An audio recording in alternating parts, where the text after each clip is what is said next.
Hey, everybody, welcome back to another episode of the Strategy Game Podcast. I'm your host, Lauren Shippey, and today we are going to be talking about what it looks like to see, know, and hear public figures. So we have so many different types of public figures around us, right? And each one of us has different sources for gathering information and forming opinions that ultimately shape our perspectives. And this is a tricky one because I think a lot of this these opinions can seep in through different channels that we're not even aware of. So I think as you listen into this episode, really pay attention to what might be happening in your subconscious mind, because what we ultimately strive to do at Storywork through leadership in life and in business is encourage others around us to see what's going on in the subconscious mind and bring it to the conscious, because anything that is in the subconscious mind can become trapped. It can impact us whether we know it or not. And then ultimately that has a hold on us that can hold us back from operating in our purpose. And so that's really why we are doing this work. And that's why I wrote the book and, all the things that we do. So when we look at public figures, I want you to think about who influences your circle. They contribute to your thoughts and opinions daily. So let's think about, podcasts that you listen to, TV shows that you watch, even commercials that you see on a regular basis, news sources on your phone, that come through your email. So email lists that you're subscribed to, text messages that you get. And I mean, I don't mean individual text messages. I mean, like from public figures, if you're subscribed to anybody's texts, all the different sources that come in. Basically, what can happen sometimes is that we can create our own echo chambers in search of feeling validation or safety or confirmation, like, oh, I was right. So we want to confirm our own beliefs, essentially. And so what we can do is subscribe to things that are alike with our values and align with our beliefs. But what's difficult about that is that there's always another side, and there are all types of different perspectives that we may not be aware of. And so seeing and knowing and hearing those that are shaping our own world and understanding that impact that the voices that we're listening to have on us can just help us identify and evaluate any influences that might be hindering us from healthy growth. So there's just a lot, like we talked about, that happens in our minds on a daily basis. And so I would encourage you, just while I'm even talking here, to take an inventory of your current public figures that you listen to, hear, see on a daily basis. And as you think through them, you might find that there's a certain feeling associated with some of them. And I'll give you some examples here in a minute, but it might be your first gut reaction. And I would encourage you to go with that gut reaction. And if there are some that make you cringe a bit and you're like, you know what, I know that this voice might not be great for me on a regular basis. Maybe it's where you are with dealing with some kind of past issue. Maybe it triggers something, that comes up from a previous relationship. Maybe it is making you question or doubt yourself in an unhealthy way. Maybe it's a critical sounding voice, whatever it is, whether it's even the tone of voice that you're taking in, or it's what that person is saying. I would encourage you to cut it out if you need to. Go with your gut, eliminate it, say, hey, I'm going to take a break from this for a week, 2 weeks, and see what happens. Like, you get to test this. This is a trial and error space, right? And notice what happens. And if you really want to get granular about this, you can actually make a list of the voices in your life of people that are influencing you and impacting you on a daily basis, and notice what happens with them. So I would just encourage you to spend some time doing that. And I was having a parenting moment with my girls a couple years ago, and they were like sisters do, saying things to each other that they knew would make each other mad. And I was trying to figure out something that would stick in their minds to help them evaluate their words before it came out of their mouths, right? And so this phrase popped into my mind, and it's become one of our family rules. We have a couple family rules, and one of them is that helpful or hurtful? And that was it. That stuck in my mind. We have the choice to help or hurt others and ourselves with our words. And so it was such a light bulb moment for us as a family. And now we use it to, encourage each other. But what I would tell you is, just as you evaluate like celebrities, government officials, news sources, gurus, influencers, even on the local level, that you take in on your daily news feed of life, are they helpful or hurtful? So, and as always, go with your first instinct, don't waver. And some of the answers might surprise you. So taking this regular inventory of the inputs really is game changing. And we talk a lot about at Storywork becoming a game changer, not just an outperformer. Think of an outperformer as like running on the hamster wheel as fast as you can, striving to hit the next level, perfection, whatever that looks like in your mind. Or sometimes it's this invisible hamster. We don't even know what the goal is, but we're running on this crazy hamster wheel.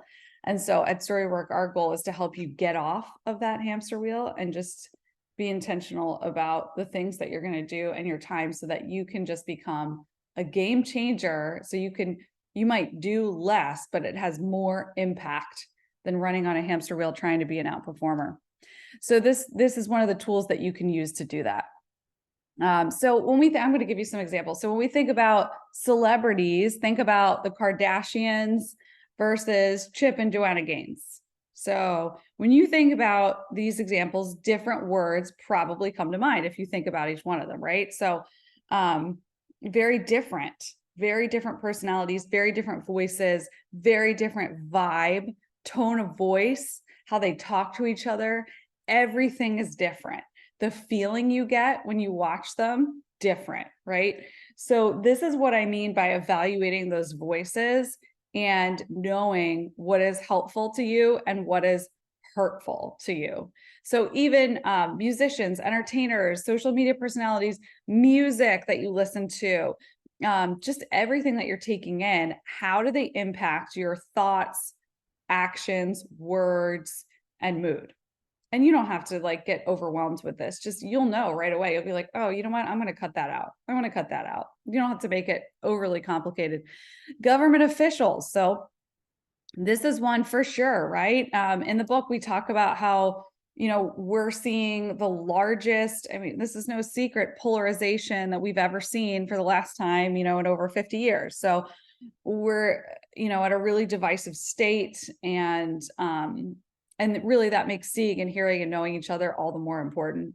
So, we've all experienced that division with each other, right? And whether it be personal relationships, our neighborhoods, schools, communities, churches, government leaders, like we see it. We see it. And I think a lot of us just don't even know where to start or what to do about it. And I was recording a podcast. If you haven't listened to this one yet, I would highly recommend going back and listening to it. It's with Christy Vines from IDEOS. She's an incredible leader, and she's operating in a space that attempts to be the bridge with the political climate and leaders and people in general. And so she really made a point. I was asking her about what our government leaders could do to better see, know, and hear each other. And her answer really surprised me, because she brought it back to us as individuals and taking ownership over ourselves and the power that we would have collectively to influence our culture. And she said that she really believes it's a grassroots movement that starts with us. So our leaders are a reflection of us and where we are as a culture. And if we change, then eventually our leadership must change. Now, of course, this is the long game, but if we don't have much other option at this point, right?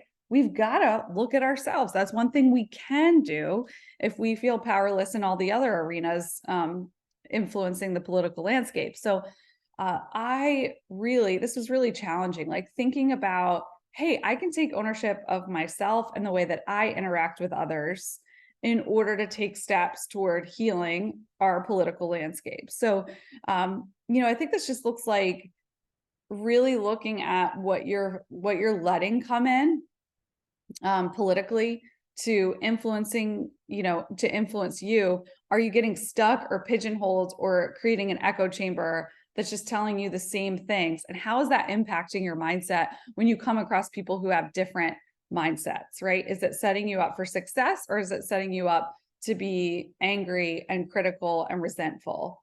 And hey, I get it. This is really hard. But it's really something to think about in terms of just the greater good and the culture that we're creating. And the news media, pretty much the same, right? So that's a space, and also social media. So just even looking at that, this is roughly a third of US adults, 31%, say they regularly get their news from Facebook. So digital news, especially social media, right, is playing a crucial role in news consumption and the information that we're taking in, like a lot of health, right, parenting advice, all the things. And this is really, it can be really good because, if you have short pockets of time, if you're just checking in between work, or you're, a mom and you got your kids running around screaming and you have like no time to read or see anything that's going on, this can be an advantage, but it can also be a disadvantage. And the difficulty can be that this can really, we don't know for sure the sources of information, right? We're scrolling through very quickly. We're getting sound bites or snippets of information that in our minds, if we're not careful, can just create certain thoughts that we're having, or perspectives or opinions that aren't necessarily deeply informed. And so I think that it's good to evaluate, especially if we're going to be like resharing something. We just might want to pause and just really evaluate, like, hey, do I believe that? Do I not? Like, and take it lightly, honestly, because we can't understand the full story, the full perspective, and pay attention to like your thoughts. If you were to see them across a board with arrows in between them, like see social media feed, arrow, confirming of this thought that I already had about politics, parenting, health, arrow, don't take this vitamin anymore, arrow, tell a friend that they need to do the same thing, arrow, supports my opinion against all medication. You know what I'm saying? Like, you get the point. So it's just follow the train of thought to just check yourself for any kind of like, assumptions that might be allowed to be created under the radar, because we want to take an inventory of that.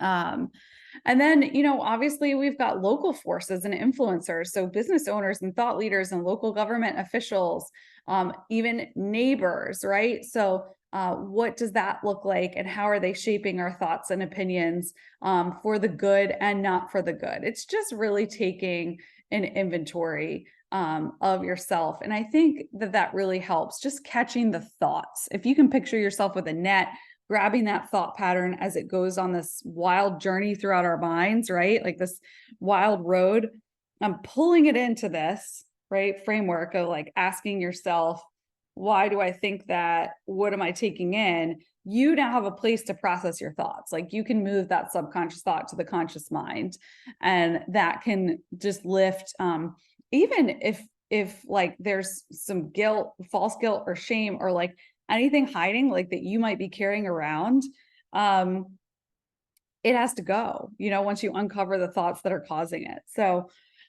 this can be like a deeper journey, but I just wanted to share the surface level. In the book, I go on more about the specific tool you can use and how you can really actually create a strategy for yourself around evaluating these voices.